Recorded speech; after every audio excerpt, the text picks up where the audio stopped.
কোরআন ও হাদিস থেকে মূল্যবান তাফসীর পেশ করবেন হযরত মাওলানা মোহাম্মদ মাসুম বিল্লাহ। হযরতকে দিনার গুরুত্বপূর্ণ নসিহত পেশ করার জন্য সবিনয় অনুরোধ জানাচ্ছি।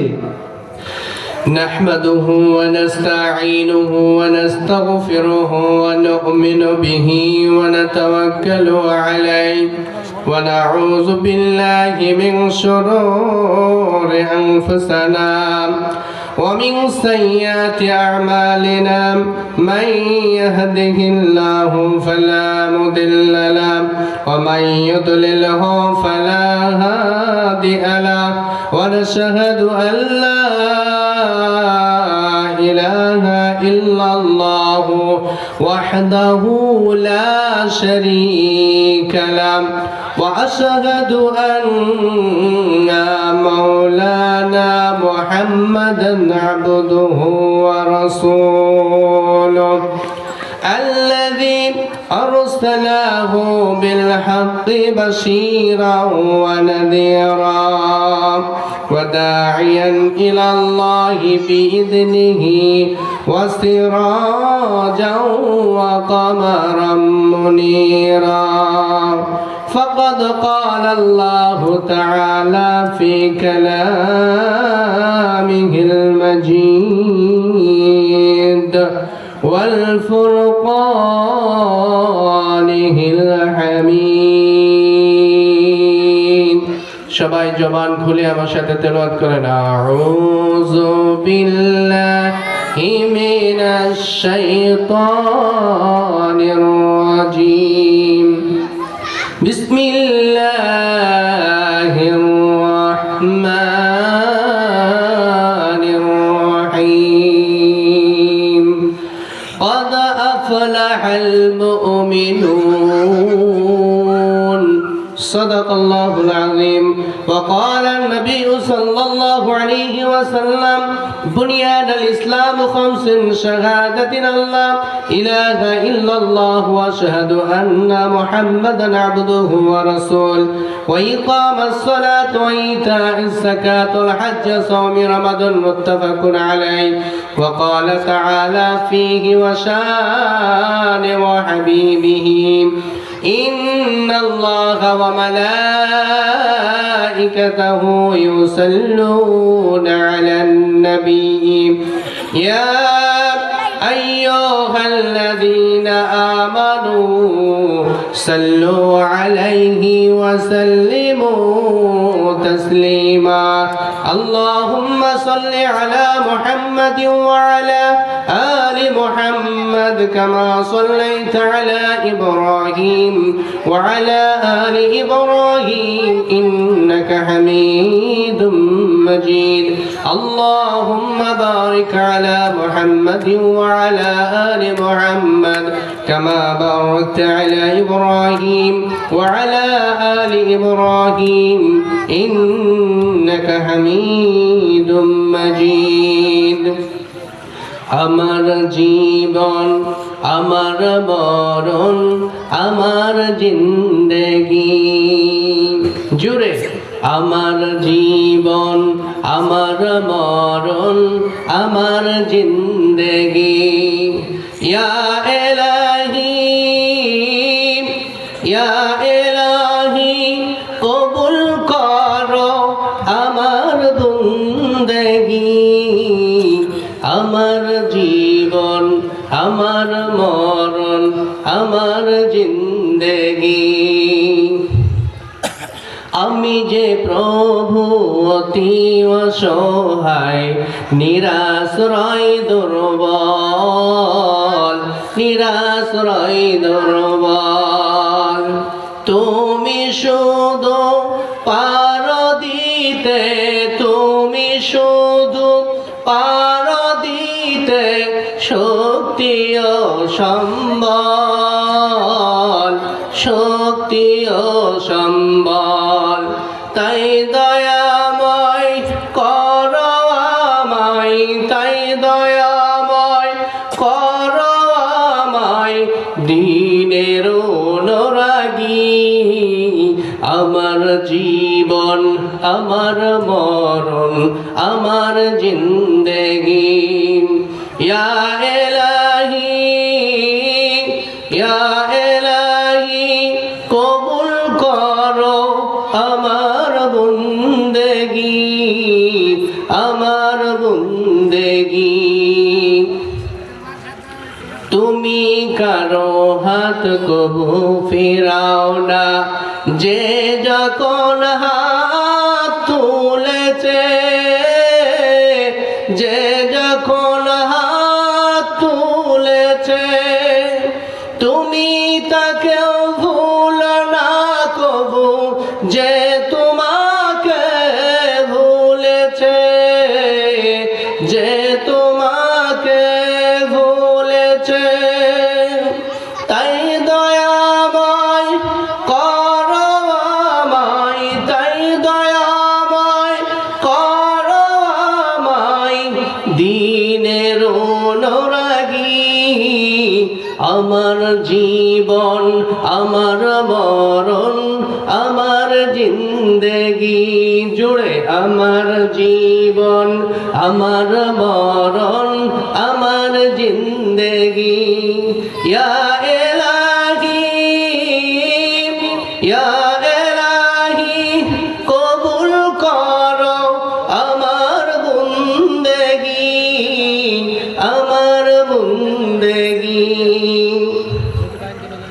তুমি সারায় আমার জীবন সর্বদায় চল সর্বদায় চল তোমার মদদ থাকলে পাশে আমি সর্বদাই সবল আমি সর্বদাই সবল আমায় প্রভু কর তোমার আমায় প্রভু কর তোমার রহমতের ভাগী আমার জীবন আমার মরণ আমার জিন্দেগি ইয়া ইলাহি ইয়া ইলাহি কবুল করো আমার বন্দেগি আমার বন্দেগি নারে তাকবীর মাশাআল্লাহ পিরোজপুর নুরানি হাফেজিয়া মাদ্রাসা ও এতিমখানা উন্নয়ন কল্পে 18তম বিশাল তাফসীরুল কোরআন মাহফিল আজকের এই মাহফিলে সম্মানিত সুযোগ্য শ্রদ্ধাভাজন সভাপতি জনাব মোহাম্মদ মিজানুর রহমান সাহেব বিশেষ অতিথি সহসভাপতি বিশেষ অতিথি বৃন্দ আমন্ত্রিত উলামায়ে কেরাম জাতির শ্রেষ্ঠ সন্তান ওলামা হযরত আমার সামনে মুসলমান ভাইয়েরা মাদ্রাসা ছাত্র তলবা আজিজ পর্দার আড়াল মা এবং বোনেরা সবাইকে জানাচ্ছি আসসালামু আলাইকুম ওয়া রাহমাতুল্লাহি ওয়া বারাকাতুহু। আল্লাহ পাক আমাদেরকে দয়া করে মায়া করে অগণিত অপকর্ম থেকে ফারিগ করে আল্লাহ তাআলা এখানে নিয়ে এসেছেন। এই জন্য আপনারা খুশি নাকি নারাজ? বেশি খুশি না কম? বেশি। কত বেশি? আলহামদুলিল্লাহি রাব্বিল আলামিন। দরুদ ও সালাম আকাই নামদার তাজদারে মদিনা আহমদ মুস্তাফা মুহাম্মদ মুস্তাফা সাল্লাল্লাহু আলাইহি ওয়াসাল্লাম। আমার ভাইয়েরা, আমি একখানা সূরা মুমিনের প্রথমে একটা আয়াত পড়েছি। আল্লাহ তাআলা বলেছেন ক্বাদ আফলাহাল মুমিনুন, বান্দা তুমি সফল। সফলটা কোন জায়গায় শুনতে চান? শুনতে চান? সফল তো ওরা যারা নিজের টাকা খরচ করে নিজের পয়সা খরচ করে এই পিরোজপুরের মতো জায়গার ভিতরে একটা মাদ্রাসা গড়ে তুলেছে। একবার আওয়াজ দেবেন আল্লাহু আকবার। আচ্ছা, মাদ্রাসা এখানে হওয়াতে আপনারা খুশি নাকি নারাজ? যদি হয়ে থাকেন খুশি, তাহলে আপনাদের আর বাড়িতে বসে থাকার কোনো সুযোগ আছে? আর আছে? হাই, নবী করিম সাল্লাল্লাহু আলাইহি ওয়াসাল্লাম এই মাহফিল সম্পর্কে কি বলেছেন, এই মাদ্রাসা সম্পর্কে কি বলেছেন, আপনারা কি শুনতে চান? আচ্ছা, যারা এই মাদ্রাসা করেছেন, যারা করছেন, যারা দান করছেন, যারা ইন্তেজামিয়া কমিটি, যারা মুদাররিস, যারা শিক্ষা দিচ্ছেন, যেগুলো ছাত্র পড়ছেন, এদের কি পরিমাণ আল্লাহ তাআলার তরফ থেকে পাওনা আছে, এটা কি শুনতে চান? আচ্ছা, যদি শুনতে চান তাহলে এই গ্রামবাসীর পায়ে হাত দিয়ে বলি, ও গ্রামবাসী, যদি আজকে দেখতে চাও জান্নাতের বাগান, আহারে যেদিন কিয়ামতের ময়দানে এই বাগান তোমাদেরকে ওয়াবতাগু ফিল ওসিলা, তোমাদেরকে নাজাতের জন্য ওসিলা খোঁজা হবে, এই মাহফিলের সময়টুকু তোমার নাজাতের জন্য তোমাকে খোঁজা হবে, সেই দিন তোমার কোনো কিছু কাজে আসবে না, যেদিন সন্তান কাজে আসবে না, যেদিন মেয়ে তোমার কাজে আসবে না, যেদিন স্ত্রী তোমার কাজে আসবে না, পরিবার কাজে আসবে না। ও পিরোজপুরবাসী বলতে চাই, এই মাহফিলে আসো, দেখো যারা বসেছে তুমিও বসো, কিয়ামতের ময়দানে এর ফায়দা বুঝতে পারবা। আজকে ঘরে বসে থাকলে ওই লাভটা হবে না, এখানে আসো, আল্লাহ রাব্বুল আলামিন তোমার জীবনের সমস্ত গুনাহ খাতা মাফ করে বলে আওয়াজ দেবেন সুবহানাল্লাহ। আমার ভাইরা, আল্লাহ রাব্বুল আলামিন বলেন, বান্দা যদি ইহকালে পরকালে যদি সফলতা পেতে চাও তাহলে এই মাদ্রাসার ময়দানে আসো। আরে এই মাদ্রাসার ময়দানে আসলে কি হবে? তোমাদের ভাগ্যের পরিবর্তন হবে। এই জায়গায় বসলে কোরআনুল কারীম বান্দা তুমি যখন শুনবা তখন তোমার আমলের ভিতরে পরিবর্তন আসবে। বান্দারে কেমন পরিবর্তন আসবে? চলুন একটু কোরআনুল কারীম থেকে একটু শুনে নেই কেমন পরিবর্তন হতে পারে। আমার ভাইরা, স্কুল কলেজের ছাত্রদের যেই রকম ব্যবহার চলাফেরা আর এই পিরোজপুর মাদ্রাসার সন্তানদের চলাফেরা এক নয়। আমার ভাইরা, রাত যখন গভীর হয়ে যায়, আমার ভাইরা রাত যখন গভীর হয়ে যায়, রাত 10:30 11টা বাজে, এই মাদ্রাসার মধ্যে এসে দেখবেন কতগুলো ছেলেরা ওভারটাইম করার জন্য মসজিদের মধ্যে কোরআন ইয়াদ করার জন্য চলে যায়। আবার যখন রাত শেষ হয়ে যায়, আপনি আপনার বাড়িতে সন্তানকে নিয়ে ঘুমিয়ে আছেন, বিবিকে নিয়ে ঘুমিয়ে আছেন, আল্লাহর বান্দা এই পিরোজপুর মাদ্রাসায় যখন রাত 3:30 বাজে, এই মুহূর্তে যখন আপনি মাদ্রাসার মধ্যে আসবেন, আল্লাহর বান্দা দেখতে পাবেন রাত 3:30টার সময় হুজুর এই মাদ্রাসার ছেলেদেরকে উঠাইয়া দেয়। আমার ভাইয়ের এখানে শেষ নয়, রাত 3:30 থেকে শুরু করে, রাত 3:30 থেকে শুরু করে সকাল 10টা পর্যন্ত ক্লাস চলে। আমার ভাইয়ের মধ্যে সবক চলে, সাত সবক চলে, নাস্তার টাইম দেওয়া হয়, পারা ইয়াদ করার জন্য আবার এই মাদ্রাসার ছেলেদেরকে সময় দেওয়া হয়।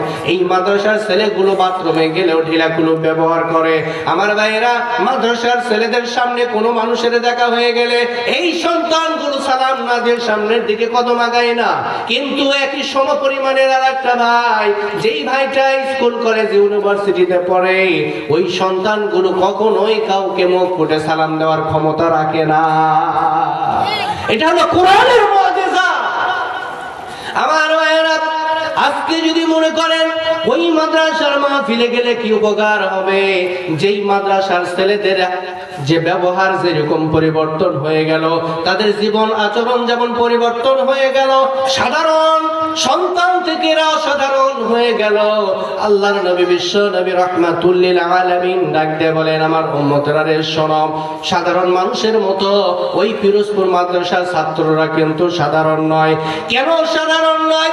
সাধারণ কোন মানুষের পায়ের নিচে রহমতের ফেরেশতারা কখনো পর বিছায় না, কিন্তু যখন পিরোজপুর মাদ্রাসার সন্তানেরা যখন রাস্তা দিয়ে গুটি গুটি পা করে সামনের দিকে আগায়, আল্লাহর নবীর হাদিস প্রমাণ করে, তখন রহমতের নূরের ফেরেশতারা ওই পিরোজপুর মাদ্রাসার ছেলেদের পায়ের নিচে নূর বিছায়া দেয়। সুবহানাল্লাহ। আমার ভাইয়েরা, এই দুনিয়ার জমিনে লক্ষ্য করে দেখবেন হাজার হাজার সন্তান আছে, যেই সন্তানগুলো মা বাবার খেদমত করে না, মা বাবার দেখভাল করে না, মা বাবার খোঁজ খবর নেয় না, কিন্তু মাদ্রাসায় যারা পড়াশোনা করে, আল্লাহর বান্দারে কোরআনকে সাক্ষী রেখে বলি, একটা সন্তানও মা বাবার খেদমত ছাড়া থাকতে পারে না। আমার ভাইরা, আজকে মনে করছেন যে মাহফিলে গেলে কি হবে? আমার বন্ধুগণ, এই মাহফিলে আসলে আপনার ভাগ্যের পরিবর্তন হবে। এখানে আসলে জীবনের গুনাহগুলো মাফ হবে। এমন হতে পারে কিয়ামতের ময়দানে যখন আপনার আমলনামা খারাপ বাম হাতে আসবে, সেই সময় যদি আল্লাহ রাব্বুল আলামিন আপনার আমলনামা খোঁজা শুরু করে, ডান দিকে দেখবে আপনার ভালো আমল নাই, বাম দিকে লক্ষ্য করে দেখবে আপনার ভালো আমল নাই, সেই সময় আল্লাহ রাব্বুল আলামিন ফেরেশতাদেরকে হুকুম দেবে, ফেরেশতারে দেখো তো ওই পিরোজপুর গ্রামবাসীর আর কোনো আমল আছে কিনা। আমার বন্ধুগণ, সমস্ত আমলনামার পৃষ্ঠাগুলো উল্টাইতে থাকবে, উল্টাইতে গিয়ে দেখবে না জান্নাতে যাবার মতো কোনো ভালো আমল নাই, নামাজ নাই, যাকাত নাই, ভালো মুআমালাত নাই, মুআশারাত নাই, কোনো কিছু নাই। কিন্তু ফেরেশতারা ডাক দিয়ে বলবে, আল্লাহ আমলনামার মধ্যে 15 তারিখের ফেব্রুয়ারির 15 তারিখ 2025 একটা দিন মাহফিলকে কেন্দ্র করে এই আল্লাহর বান্দা কোনো আমল করে নাই, কিন্তু মাহফিলে আল্লাহ তোমার কোরআনকে ভালোবেসে, তোমার নবীর ঘরকে মহব্বত করে, মাদ্রাসার ছেলেদেরকে মহব্বত করে আল্লাহ কিছু সময় কোরআন শুনেছে, কিছু সময় হাদিস শুনেছে, কিছু সময় ওই জায়গায় দিয়েছে। আল্লাহ রাব্বুল আলামিন ডাকতে বলেন, ওরে গোলাম, পৃথিবীর জমিনে আমি হায়াত দিলাম, ঘর দিলাম, বিবি দিলাম, সন্তান দিলাম, বান্দা তুমি এত কিছু চাও নাই। ফাবিআইয়ি আলা'i রাব্বিকুমা তুকাযযিবান, জিনার ইনসানরে দুয়ে মিলে আমার কোন কোন নিয়ামতের অস্বীকার করবে। কিয়ামতের যখন কঠিন মুসিবতে যখন বিচার শুরু হয়ে গেল, এমন সময় কোনো ভালো নেক আমল নাই, কিন্তু আল্লাহর ফেরেশতা ডাক দেয়া বলো, গো মালিক, এই দুনিয়ার জমিনে এই বান্দার আর তেমন কোনো আমল নাই, কিন্তু একটা জায়গায় একটা পৃষ্ঠার মধ্যে 15 তারিখের আধা ঘন্টা, 1 ঘন্টা, 2 ঘন্টা বসে আল্লাহ তোমার কোরআন আর হাদিস শুনেছে। আল্লাহ রাব্বুল আলামিন বলেন, বান্দারে, আমি যদি তোমাকে ক্ষমা করতে চাই, আমাকে কেউ নিষেধ করবে না। বান্দারা, তোমাকে যদি আমি শাস্তি দেই, এই মহাশরের ময়দানে কেউ আমাকে খবরদারি করতে পারবে না, নিষেধ করতে পারবে না, বলতেও পারবে না। বান্দারে, যা যা যা, আমি আল্লাহ চাই তোমাকে ক্ষমা করে দেব। তুমি আমার কোরআনকে ভালোবেসে, আমার হাদিসকে ভালোবেসে, পিরোজপুরের মাদ্রাসাকে ভালোবেসে, আলেম ওলামাকে মহব্বত করে অন্তত একটা দিন তুমি সময় দিয়েছো রে বান্দা। ও আল্লাহর বান্দি, দুনিয়ার সমস্ত কাজ নিয়ে সারা বছর আপনি ব্যস্ত থাকলেন, এতটাই ব্যস্ততা মা, আপনি নামাজ পড়তে পর্যন্ত সময় পান না, মা কাজকর্মে এতটাই ব্যস্ত, কিন্তু কোরআনুল কারীমকে মহব্বত করে, মাদ্রাসাকে মহব্বত করে এই কোরআনুল কারীম শোনার জন্য একটা দিন সময় বার করেছেন। কিয়ামতের কঠিন মুসিবতের সময় আল্লাহ রাব্বুল আলামিন আমলনামা খানা বের করে দিয়ে যখন বলবে, ও ফেরেশতারে, ওই পিরোজপুরের ওই আল্লাহর বান্দি, আমার বান্দি আর ওই বান্দা একটা দিন কোরআনুল কারীম শুনেছে, বিনিময়ে আমি আল্লাহ তাআলা ক্ষমা করে দিলাম। সুবহানাল্লাহ। আজকে মনে করছেন এই মাদ্রাসাটা কি ছোট? আহারে, আপনারা যারা এখানে এসেছেন, আপনারা ঠকেন নাই, আপনারা সব থেকে বেশি স্মার্ট। কারণ হলো, এই পৃথিবীতে যারা কোরআন শুনে না, এরা স্মার্ট পৃথিবীর জমিনে হতে পারে না। যারা এই দুনিয়ার জমিনে কোরআনুল কারীম শুনে, তারা এই পৃথিবীর জমিনে সব থেকে বেশি স্মার্ট। যারা এই কোরআনুল কারীমকে মহব্বত করে, এই পৃথিবীর জমিনে তারাই সব থেকে বেশি স্মার্ট। যেই মহিলারা সব থেকে বেশি পর্দা করে, আল্লাহ তাআলার কাছে ওই বান্দিগুলো আল্লাহর কাছে সব থেকে বেশি স্মার্ট। আমার ভাইরা, যেই মানুষগুলো 5 ওয়াক্ত নামাজ আদায় করে আল্লাহ রাব্বুল আলামিনের কাছে, ওই মানুষগুলো সব থেকে বেশি স্মার্ট। আমার বন্ধুগণ, এই পৃথিবীতে যারা আল্লাহর ইবাদত করে, ওই মানুষগুলো আল্লাহ তাআলার কাছে সব থেকে বেশি স্মার্ট। আল্লাহ তাআলার নবীর যারা ইত্তেবা করে, অনুসরণ করে, অনুকরণ করে, যারা মুখে দাঁড়িয়ে রাখে, লম্বা জামা পরে, যারা মিথ্যা কথা বলে না, যারা সুদ খায় না, ঘুষ খায় না, অন্যায় অপরাধ করে না, অপরাধ করতেও দেয় না, সৎ পথে আদেশ করে, অসৎ পথে বাধা প্রদান করে, আল্লাহর নবী বলেন, আল্লাহ রাব্বুল আলামিন তার হাদিস এবং কোরআনের মধ্যে এই কথাটাই এসেছে, পৃথিবীর জমিনে ওই মানুষগুলোই হলো সব থেকে বেশি স্মার্ট। আমার ভাইরা, আজকে মনে করছে না রে, একটা সময় দিব এই মাদ্রাসার ময়দানে গিয়ে এটা হইলো, আজকে বাড়িতে বিয়ে আসছে, মাহফিল তো মাহফিলের জায়গায়, আপনি আত্মীয়তা ব্যস্ত, আত্মীয়তা করা সুন্নাহ, কিন্তু ইমানের পরিবর্তনের জন্য, নিজের আখলাককে পরিবর্তনের জন্য এখানে না আসলে কথাগুলো বুঝবেন না। বাড়িতে থাকলে আপনি মেহমানদারি করার জন্য মেহমানদারি করতে পারবেন, কিন্তু প্রত্যেকটা কথা একটা করে বিধান, এই কোরআনুল কারীম হচ্ছে একটা করে বিধান। এখানে না আসলে, মনোযোগ না হলে, মনোযোগ না থাকলে কোনোদিনও ওই পড়া কখনো ছাত্রের জন্য হয় না। তো এই জন্যে কোরআনুল কারীম শুনে মেনে জীবনে ফিট করতে হলে আপনাকে এই মাহফিলে আসতে হবে। এই মাহফিলের কোনো বিকল্প নাই। যদি মনে করেন যে আমি আমার বাড়ির থেকে সব শুনতেছি, আপনাকে যদি 2 ঘন্টা পর জিজ্ঞেস করে আপনি বলতে পারবেন না। কারণ হলো যতক্ষণ পর্যন্ত আপনি মনোযোগী না হবেন ততক্ষণ পর্যন্ত আপনার ভিতরে কোরআনুল কারীম ঢুকবে না। নিয়ত করতে হবে। কেমন নিয়ত করবেন? এই কোরআনুল কারীম আমি আমার জীবনে ফিট করব, এই কোরআনুল কারীম আমি শুনব।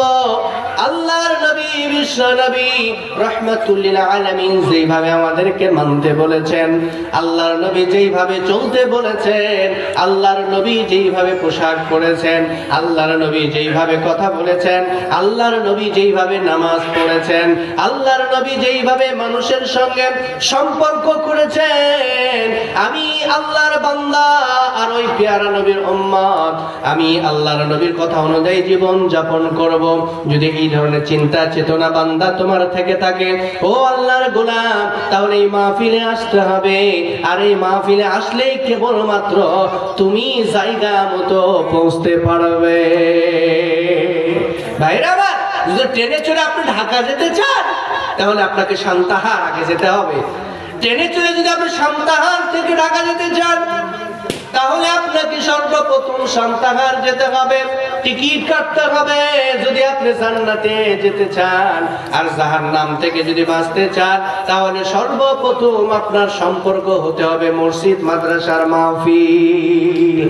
অন্য কোথাও গেলে আপনি জান্নাতের ঠিকানা পাবেন না, জাহান্নাম থেকে বাঁচতেও পারবেন না। এই জমিনে যারা কম্পিউটার বুঝে, অ্যান্টিভাইরাস একটা সফটওয়্যার, এই অ্যান্টিভাইরাস যখন কোন কম্পিউটারে সফটওয়্যার ইনস্টল করা থাকে, ওই কম্পিউটারের ভিতরে আর কোনো ধরনের ভাইরাস ঢুকতে পারে না। প্রোটেকশনের জন্য, প্রত্যেকটা সফটওয়্যারকে নিরাপদ রাখার জন্য আমার ভাইয়েরা বিজ্ঞানীর একটা সফটওয়্যার সেই জায়গায় ইনস্টল করেছে, একটা সফটওয়্যারকে বানাইছে। এই অ্যান্টিভাইরাস সফটওয়্যার যদি থাকে তাহলে ওই কম্পিউটারের ভিতর কোনো ধরনের ভাইরাস ঢুকতে পারে না। আমার বন্ধুগণ, যদি কোনো মানুষের সঙ্গে এই কোরআনুল কারীম থাকে আর ওই মানুষের সম্পর্ক যদি মসজিদ আর মাদ্রাসার মাহফিল, আলেম ওলামার সঙ্গে যদি হয়, তাহলে ওই মানুষের জন্য এটা এমন একটি কুষ্টি পাথর, এটা এমন একটি কিতাব, যেই কিতাবে আল্লাহ রাব্বুল আলামিন রাখতে বলেছেন, আল্লাহু আলিউল্লাযীনা আমানু ইউখরিজুহুম মিনান যুলুমাতি ইলান নূর। আল্লাহু আকবার, আল্লাহু আকবার। আল্লাহ বলছে, বান্দা, প্রথমে যদি তুমি আমাকে ঈমান আনো আমার উপরে, আর যদি আমাকে অভিভাবক মনে করো, তাহলে আমি কি করব জানো? ও বান্দা, আমি তোমাকে কি করব জানো? আমি আল্লাহ রাব্বুল আলামিন তোমাকে জাহান্নামের আগুন থেকে, জাহান্নামের পথ থেকে আমি তোমাকে জান্নাতের দিকে ফিরাইয়া দিব।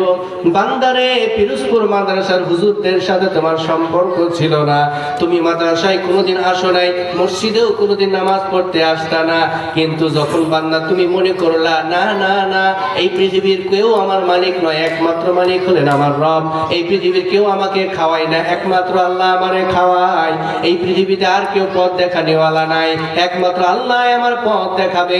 যদি এইরকম ভাবে কোনো মানুষ মনে করে আল্লাহ আমার অভিভাবক, আল্লাহ রাব্বুল আলামিন ওই মুহূর্তে বান্দাকে ডাক দেয়া বলেন, ও বান্দা, যখন তুমি আমার পরিচয় দিলে আমি তোমার রব, আমি তোমার অভিভাবক, তখন আমি আল্লাহ অভিভাবকের দায়িত্ব হলো, বান্দারে, তুমি এই পিরোজপুর বাড়ি হওয়ার পরেও তুমি নওগাঁ থেকে মদ কিনে এনে খেয়েছো নীরব জায়গায়, বান্দারে জিনা করেছো কেউ জানে না, সুদ খাও কেউ জানে না, কিন্তু তুমি যখন আমি আল্লাহকে অভিভাবক মনে করেছো, আমি আল্লাহর দায়িত্ব হলো, তখন আমি পিরোজপুর গ্রামবাসীর এই মানুষগুলোর সম্পর্ক মসজিদের সঙ্গে করায়া দেই, এই মানুষগুলোর সম্পর্ক মাদ্রাসার সাথে করায়া দেই, এই মানুষগুলোর সম্পর্ক আলেম ওলামার সঙ্গে করায়া দেই, এই মানুষগুলোর সম্পর্ক মাহফিলের সঙ্গে কোরআনের সঙ্গে করায়া দেই।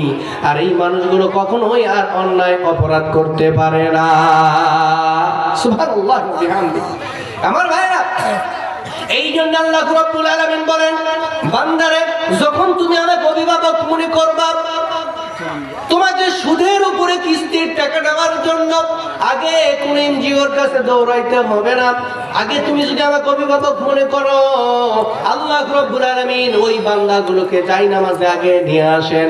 মানুষের যখন বিপদ হয়, কোনো কিছু প্রয়োজন হয়, তখন ইমানদার বান্দাগুলো সর্বপ্রথম আগে মসজিদ অথবা জায়নামাজে দাঁড়িয়ে যায়, আল্লাহকে ডাক দিয়ে বলতে থাকে, ওগো মালিক, এই পৃথিবীর জমিনে আর তো কোনো অভিভাবক নাই, লাহু খালকুস সামাওয়াতি ওয়াল আরদি ওয়া মা বাইনাহুমা। ও আল্লাহ, এই পৃথিবীর মাঝখানে আর তো কোনো আল্লাহ নাই, কোনো মালিক নাই।